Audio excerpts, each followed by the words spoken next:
I don't got my tripod, man. So I gotta hold this with my hand. I don't like that. Yeah, I had to come get at y'all real quick. Yeah, I know.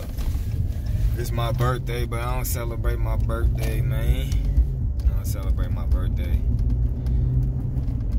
Why would I want to celebrate getting older? Nah, but that's against the laws of the Most High, you feel me? Because that's self-worship. But anyways, to the point I wanted to make, though. Man, you can beat almost any court case, but you got to do it from the jump, bro. You got to come strong from the jump. Like, if it's any court case that don't involve an injured party, you ain't hurt somebody, you ain't damaged somebody's property, then with this, if you use this correctly, you can, sometimes they'll still railroad you, which means no matter what, they still, you know, they do what they do, they railroad you. They do that a lot, you feel me? But this can beat a lot of court cases, this can end a lot of court cases right from the door. So, as soon as you go in there, for one, if they try to get your name, if you got your assumed name in, or you got your name trademarked or whatever the case it is, then you got that as a first defense, you feel me? That's right there, because they're going to be trying to call you in there in the all caps name, like John Doe in all capital letters. John Henry Doe, whatever the middle name is, they're going to be trying to call you there in all capital letters, you feel me? And then you going to have the assumed name certificate or the trade name, you feel me, the copyrighted name, the papers right there, the affidavit from the newspaper publication, all that, showing them like, look, this is who y'all trying to call in here, you feel me? That all capital letters John Doe, that's this trademark right here. That's this assumed name right here, you feel me? That's just a legal fiction. Because as you know by now, your name in all capital letters is a legal fiction. That's the one you got on your social security number after they registered your birth certificate, you feel me? So, but it's hard to just go in there and say, that's a legal fiction, that's not me, when you ain't got no proof to put on the record, you feel me? When you just sitting there talking and saying, that's not me, then it's kind of hard. Now you arguing with them. Now you going back and forth, and we ain't going in the court to argue. We going in there to demand and let them know what it is, you feel me? So you go up in there, and you got your papers already, so now you don't got to argue with them. The paper's speaking for you, you feel me? The paperwork's speaking for you, you feel me? But if you don't got that, let's say you got a trust. All right, now you got a trust. If you under a common law trust, now you can say, I'm acting as a trustee to this trust, so I'm under the common law, you feel me?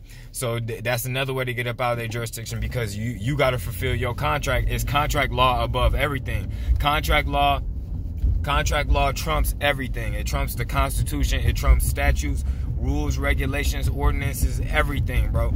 The Constitution trump all that. Trump statutes, regulations, codes, ordinance, all that. But contract law trumps the Constitution. And that's why a lot of people trap right now, because they signed into the wrong type of contract and they don't even know it, you feel me, as a U.S. citizen. But when it come down to this, after if you let them get past the name part, you feel me? All right, now they're gonna be trying to charge you. Do you understand charges, this and that, this and that? First of all, what jurisdiction are you? Is this criminal or is this a civil matter? Think I'm like, it's a criminal matter. Okay, well, since it's a criminal matter, there's only two type of jurisdictions you can charge me under. There's common law jurisdiction, and there's admiralty maritime jurisdiction. And then that's when they probably gonna pull that this is statutory. And then that's when you say, well, can you point me to where I can read the procedures on statutory jurisdiction? Because I need to know how to properly defend myself, you feel me? They ain't gonna be able to do that. And you just keep running them in circles with that right there. Well, the Constitution only grants you two jurisdictions, and that's common law and admiralty maritime. And you just keep running it back with them on me over and over and over. You're asking questions. You got to be in there asking questions. Don't go in there and let them start asking you the questions. That's how you lose, when you let them start asking you the questions. Ask what everything means. Every word they say, ask what it means. If they say this and this, what does this mean? What does this mean? Every word they say in their sentence, ask, what does it mean? On some real shit, you go in there asking questions. If they say statutory jurisdiction, what does statutory mean? All right, and according to you, what does jurisdiction mean? And then they might be like, are you not competent enough to to defend yourself or whatever, and it's like, no, because I want to know the definitions out of your mouth so that we ain't got no, misconstrusions on the definitions around here, you feel me?